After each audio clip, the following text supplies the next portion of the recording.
கிராம சபை கூட்டத்தை தமிழ்நாடு முழுக்க நம்ம நடந்துட்டு இருக்கும்போது உங்களுக்கு தெரியும். கடந்த 23ஆம் தேதியிலிருந்து தமிழ்நாடு முழுவதும் இருக்கக்கூடிய ஊராட்சி பகுதிகளில், கிராம பகுதிகளில், ஏன் வார்டு பகுதிகளில் கிராம சபை கூட்டத்தை நடத்தணும் அப்படின்னு முடிவு செஞ்சு தொடர்ந்து நடத்திக்கிட்டு இருக்கிறோம். ஏற்கனவே நான் முதல்ல இந்த 23ஆம் தேதி காஞ்சிபுரத்தில் அண்ணா பிறந்த நம்ம ஆளாக்கிய அண்ணா வங்க கடலோரத்தில் ஆரடி சந்திரன் பிழையில் உலகை தந்தை பெரியார் பிறந்த பெரியார் மாவட்டத்துக்கு போனேன். தலைவர் கலைஞர் பிறந்த திருவாரூர் மாவட்டத்துக்கு போனேன். இப்படி பல மாவட்டங்களுக்கு இந்த பயணத்தை நான் தொடர்ந்து நடத்திட்டு வரேன். நான் மட்டும் இல்லை, நம்முடைய கட்சியுடைய பொதுச் செயலாளர் அண்ணன் துரைமுருகன் ஒரு பக்கத்தில் போயிட்டு இருக்கிறாரு. பொருளாளர் டிஆர் பாலவர்கள் அவர் வேறு ஒரு பக்கத்தில் போயிட்டு இருக்கிறாரு. நம்முடைய துணை பொதுச் செயலாளர்கள் ராஜாவாக இருந்தாலும் சரி, சுப்புலட்சுமி ஜெகதீசனாக இருந்தாலும் சரி, அந்தியூர் செல்வராஜாக இருந்தாலும் சரி, ஐ பெரியசாமி அவர்களாக இருந்தாலும் நான் அமைதியாக ஒரு இடத்துல உட்கார்ந்து நான் போகிற கூட்டத்துக்கு ஒரு ஆயிரக்கணக்கில் மகளிர் வரீங்க, சகோதரர்கள் வராங்க, சகோதரிகள் வரீங்க. நம்முடைய முன்னணியில் போகிற இடத்துல இதை விட கொஞ்சம் கம்மியாக தான், பல இடங்களில் கொஞ்சம் அதிகம் இருக்கும், கொஞ்சம் இடம் கம்மியாக தான் இருக்கும். 200 பேர், 300 பேர், 400 பேர், 500 பேர், 1000 பேர், 2000 பேர், 5000 பேர் இப்படி தான் வராங்க. அவங்க ஒரு அரங்கத்துக்குள்ள வச்சு அல்லது இது போன்ற ஒரு திடலில் கூட்டி அல்லது ஒரு மைதானத்தில் அல்லது ஒரு தோப்புல ஒரு திறந்த வெளி இடத்துல அல்லது திருமண மண்டபத்தில் இப்படி கூட்டி இதை நடத்துவதை தடை போட்டாங்க. ஆனால் அந்த தடையை மீறி நடத்துவோம், எந்த தடை போட்டாலும் அதை மீறி நடத்தக்கூடிய சக்தி திராவிட முன்னேற்ற கழகத்திற்கு உண்டு என்பதை நிரூபிச்சுட்டு தொடர்ந்து நடத்திட்டு இருக்கோம். என்ன வழக்கு வேணாலும் போடு, நம்ம பார்க்காத வழக்கா எத்தனையோ வழக்குகள் பார்த்துருக்கிறோம். ஆனால் கொலை வழக்கு இல்லை, ஊழல் வழக்கு எதுவுமே நம்ம இதெல்லாம் நிர்ணயிக்கப்பட்டதே கிடையாது. கொள்ளை அடிச்சுட்டு அதனால நம்மளப்பட்ட வழக்கா இல்லை. அரசியல் ரீதியாக போடப்படக்கூடிய எந்த வழக்காக இருந்தாலும் அதை சந்திக்கிற ஆற்றலை அண்ணா அவர்களும் தலைவர் கலைஞர் அவர்களும் மக்கள் கற்றுத் தந்திருக்கிறார்கள். அதனால் அதை பற்றி கவலைப்படலை. இதை நான் பார்லிமெண்ட் எலெக்ஷன் நடந்துச்சு பாருங்க, அதுக்கு முன்னாடி வந்து தொடர்ந்து பேசிக்கிட்டு இருக்கிறேன். பொள்ளாச்சியில் ஒரு 250 பெண்கள், இளம் பெண்கள் அங்கே வந்து கடத்திட்டு போயிடுறது. ஒரு பெண்ணா ஒரு நாளைக்கு 2 பேரை கடத்திக்கிட்டு போய் ஒரு ஃபார்ம் ஹவுஸில், ஒரு தோட்டத்தில், ஒரு பங்களாவில் கொண்டு போய் அடைச்சி வைக்கிறது. அடைச்சி வச்சு அவங்களை கட்டாயப்படுத்துறது, பலவந்தப்படுத்துறது, பலாத்காரம் பண்ணுறது, பாலியல் பலாத்காரம் பண்ணுறது. விவரமும் செஞ்சு அதோடு விடுறதில்லை. அந்த பலாத்காரம் செய்கிற இடத்துல, பாலியல் பலாத்காரம் செய்கிற இடத்துல அந்த வீடியோ எடுக்கிறது. ஒரு 15-20 பேர் சேர்ந்துக்கிட்டு மொத்தமாக அதை செஞ்சுருக்காங்க. ஆக வீடியோ எடுத்து அதை வந்து அவங்கள்ட்ட காமிக்கிறது, அவங்க குடும்பத்தில் போட்டு மிரட்டுறது. நீ மீண்டும் இங்கே வரலைன்னா இதை வெளியில் போடுவோம், இதை வந்து நெட்டில் போட்டுருவோம், வாட்ஸ்அப்பில் உலா விட்டுருவோம் அப்படின்னு மிரட்டி அச்சுறுத்தி அந்த பெண்கள் கதற அந்த வாட்ஸ்அப்பில் நீங்கள் கேட்டிருப்பீங்க, நான் என்னை மன்னிச்சிருங்க, என்னை விட்டுருங்கண்ணா ப்ளீஸ்னா மன்னிச்சிருங்கண்ணா கெஞ்சதுங்க அந்த பெண்கள். சும்மா ஒரு பெண்ணு 2 பெண்ணு 250 பெண்களுக்கு மேற்பட்டோர் இது மாதிரி நிலைக்கு ஆளாக்கப்பட்டிருக்கிறாங்க. இந்த விஷயம் வெளியில் வந்துருச்சு. இது எப்போ? 2 வருஷத்துக்கு முன்னாடி, பார்லிமெண்ட் எலெக்ஷனுக்கு முன்னாடியா. விஷயம் வந்ததற்கு பிறகு திமுக தான் அதை கையில் எடுத்துச்சு. நீதி விசாரணை தேவை. காரணம் இதில் ஆளுங்கட்சிக்கு சம்மந்தம் இருக்கு. ஆனால் இப்போ ஒரு 4 நாட்களுக்கு முன்னால சிபிஐ அதை கையில் எடுத்துருச்சு. 2 பேரை கைது, 3-4 பேரை கைது பண்ணியிருக்கிறாங்க. இப்போ அந்த கைது பண்ணவன் யாருன்னு கேட்டீங்கன்னா, அதிமுகவை சார்ந்த மாணவர் அணியில் செயலாளராக பொறுப்பில் இருக்கக்கூடியவர், அதிமுக ஆளுங்கட்சியினுடைய மாணவர் அணியினுடைய செயலாளர் பொறுப்பில் இருக்கக்கூடியவர். கட்சி பொறுப்பு மட்டும் இல்லை, அமைச்சர், உள்ளாட்சித்துறை அமைச்சர் இருக்கார் பாருங்க, வேலுமணி, அவருக்கு ரொம்ப வேண்டியவர். தோல் மேலே கை போட்டுக்கிட்டு கட்டி பிடிச்சிக்கிட்டு ஃபோட்டோலாம் வந்துருச்சு வெளியில், வாட்ஸ்அப்பில் செய்தியெல்லாம் வந்துருச்சு, பார்த்துருப்பீங்க. ஆக இப்படிப்பட்ட நிலையில் விசாரணை வேகப்படுத்தப்பட்டிருக்கு. இப்போ ஓரளவுக்கு நம்ம திருப்தி, நியாயம் கிடைக்க போகுது, நீதி கிடைக்க போகுதுன்னு. ஆனால் இதுக்கிடையில் என்னன்னா, இதை விரைவுபடுத்தணும், வேகப்படுத்தணும், முறையாக நடத்தணும். இன்னும் பல பேர் இருக்கிறாங்க. அமைச்சருக்கு சம்பந்தப்பட்டவங்களாம் இதில் வராங்க. மகளிர்கள், உங்களை மாதிரி மகளிர்கள் பல இடங்கள்லேருந்து வராங்க, பல ஊர்களிலிருந்து வராங்க, பல கிராமங்கள்லேருந்து வராங்க. அவங்களெல்லாம் வரக்கூடாதுன்னு அங்கங்கே காவல்துறையினை தடுத்து நிறுத்தி, ஏன்னா அந்த போராட்டம் நடத்தினா எல்லா டிவிலையும் வரும். அந்த போராட்டத்தில் கனிமொழியிலிருந்து அங்கே பேசுகிறவங்க அத்தனை பேர் என்ன பேசுவாங்க, என்ன நடந்துச்சு, எப்படி நடந்துச்சு, யார் யார் சம்மந்தப்பட்டிருக்கிறாங்க, இவங்க எல்லாரும் கைது செய்யுங்க அப்படின்னு சொல்லுவாங்க.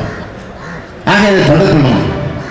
ஏன்னா இவங்க மண்டவாள தண்டவாளம் இருக்குது இல்லையா, அதனால் அதை தடுக்கணும் அப்படின்னு அதுக்காக திட்டமிட்டு அதை தடுக்க முயற்சித்தாங்க. கனிமொழி காலையில் எனக்கு டெலிஃபோன் பண்ணாங்க, அண்ணன் இந்த மாதிரி எங்களை தடுத்து நிறுத்துறாங்க, என்ன பண்ணுறது? தடுத்து நிறுத்தினா அந்த தடையை மீறி போங்க, கவலைப்படாதீங்க. இந்த பாடிகள்லாம் வச்சுட்டாங்கன்னு அதை தூக்கி போட்டுட்டு போங்கன்னு. நம்ம பெண்கள் கேட்கணுமா, வீராங்கனைங்கிற மாதிரி தூக்கி போட்டுட்டு கிளம்பிட்டாங்க. அப்புறம் விடலை. அதுக்கு பிறகு நான் காவல்துறை அதிகாரிகளோடு தொடர்பு நம்முடைய அமைப்பு செயலாளர் பாரதி அவர்களும் நம்முடைய என்ஆர் இளங்கோ வழக்கறிஞர் எம்பி அவரிடத்துலையும் ஃபோன் பண்ணி போராட்டத்தை முறையாக நாங்கள் அனுமதி கேட்டு நடத்துகிறோம். இது அனுமதிக்கலைன்னா நாளைக்கு தமிழ்நாடு முழுக்க மகளிரை திரட்டி எல்லா இடங்களும் நடக்கும், நானே அந்த போராட்டத்துக்கு போவேன் அப்படின்னு சொன்னேன். நான் செல்ஃபோனில் எப்போதும் பேசுவேன், ஆனால் இந்த விஷயத்தை டெலிஃபோனில் பேசினேன். ஏன் டெலிஃபோனில் பேசினா அப்போ தான் போலீஸுக்கு டேப் ஆகும். ஏன்னா டேப் பண்ணுறாங்க டெலிஃபோனெல்லாம். ஏன்னா இந்த நியூஸ் உடனே சிஎம்க்கு போவோம், அதிகாரிகளுக்கு போவோம், போயிடுச்சு. ஆகா இவரே வரப்போறா, தமிழ்நாடு முழுக்க நடக்க போகுது, எதுக்கடா வம்பு, அனுமதிச்சு அன்னைக்கு அனுமதிச்சு இப்போ போராட்டம் நடந்துட்டு இருக்குல்ல, நடந்துகிட்டு இருக்கு. இப்போ எதுக்காக சொல்றேன்னா, இப்படி இந்த அவ்வளவு அக்கிரமமான ஒரு சர்வாதிகாரியான ஒரு ஆட்சி இன்னைக்கு தமிழ்நாட்டில் நடந்துகிட்டு இருக்கு. எனவே இந்த ஆட்சிக்கு முடிவு கட்டுவதற்கு நாள் வந்துருச்சு. தை பிறக்க போகுது. தை பிறக்க பேசுகிறாங்க. வாழ்த்துக்கள் ரொம்ப நல்லா பேசுனாங்க. ஷகீரா நல்லா பேசினாங்க. அதுவும் குறிப்பாக சிஏ பற்றி, என்ஆர்சியை பற்றி ரொம்ப அக்குவேர் ஆணிவராக இங்கே பேசியிருக்கிறாங்க. அதே அந்த சட்டம் வந்தப்போ திமுக தான் நாடாளுமன்றத்தில் குரல் கொடுத்துச்சு, எதிர்த்து ஓட்டு போட்டோம். அதுக்கு நம்ம கையெழுத்து வேட்டையெல்லாம் கூட நடத்தணும், உங்களுக்கு தெரியும். 2 கோடி கையெழுத்து வாங்கி ஜனாதிபதி வரைக்கும் கொண்டு போய் மனு கொடுத்துட்டு வந்திருக்கிறோம். பல அனைத்து கட்சி சார்பில் நம்ம பெரிய போராட்டம் நடத்தியிருக்கோம், உங்களுக்கு தெரியும். அதனால் தொடர்ந்து அதுக்காக நிச்சயம் உங்களுக்காக என்னைக்கு குரல் கொடுப்போம். அதை பற்றி நீ கவலைப்பட வேண்டிய அவசியம் இல்லை. அடுத்து சகோதரர் அன்புராஜ் அவர்களை பேசுமாறு அழைக்கிறேன்.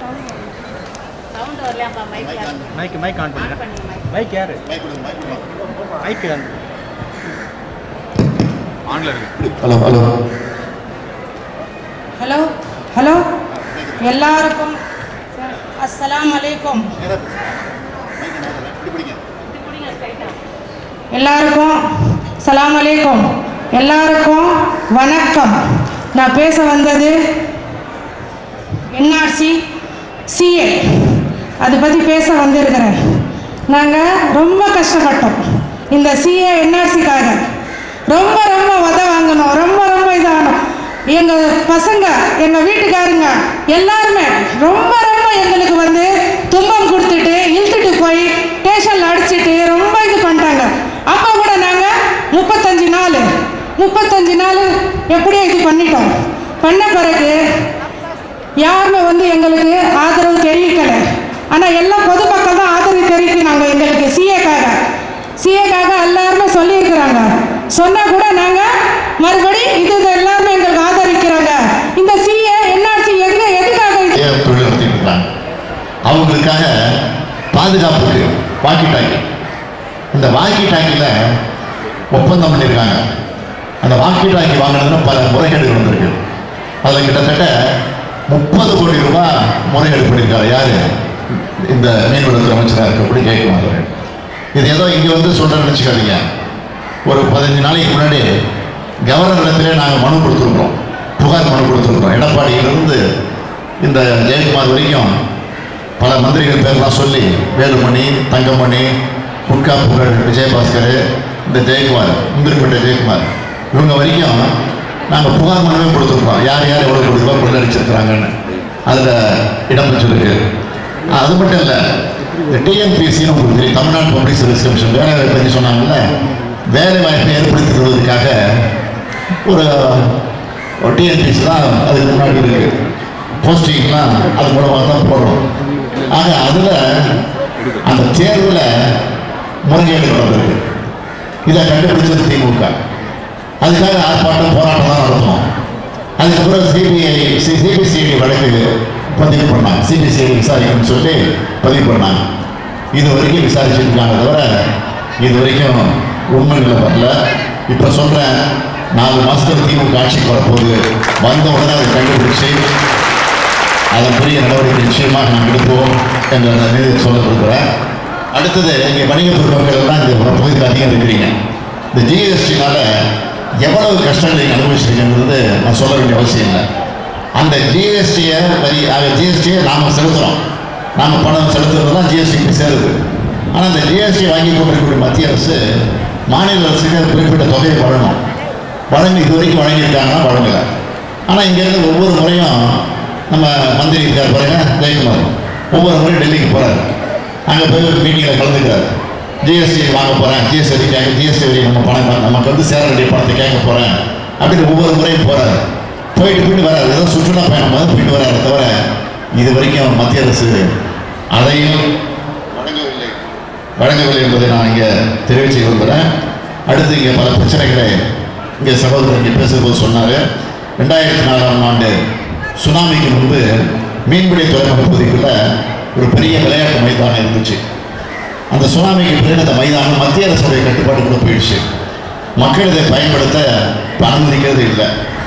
இதை கவனிக்கிறாரா அமைச்சர்?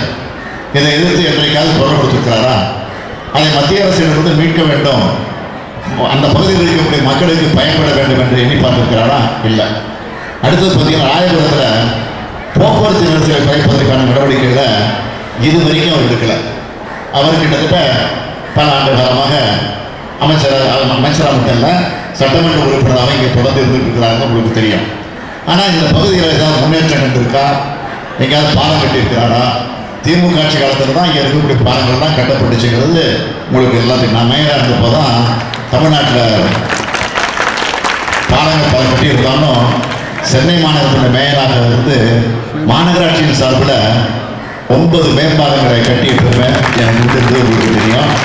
ஆனால் இங்கே ஒரு மேம்பாலத்தை கூட கட்டுவதற்கான யோகியதை இங்கே இருக்கக்கூடிய மந்திரிக்கு இல்லை. ஒரு வருஷத்தில் போக்குவரத்து பிரச்சனைக்கு நான் தீர்வு காண்பேன். இதுதான் இந்த ஆட்சியுடைய குறிக்கோளாக, கொள்கையாக இருந்து கொண்டிருக்கிறது. எனவே இந்த ஆட்சியை மாற்றி தருவதற்கு நீங்கள் எல்லாம் தயாராக இருக்க வேண்டும், தயாராக இருக்க வேண்டும் என்று கேட்டுக்கொள்கிறேன். ஆகவே இந்த அதிமுக ஆட்சியை, அதிமுக அரசை நிராகரிக்கிறோம் என்ற தீர்மானத்தை நான் இங்கே எடுத்து வைக்க இருக்கிறேன். நீங்கள் அத்தனை பேர் இந்த தீர்மானத்தை நிறைவேற்றி தர வேண்டும். நான் அதிமுகவை என்று சொல்ல கேட்பேன். நிராகரிக்கிறோம் என்று நீங்கள் சொல்ல வேண்டும். அதிமுகவை அதிமுகவை அதிமுகவை அதிமுகவை என்று சொல்லுங்க. அதிமுக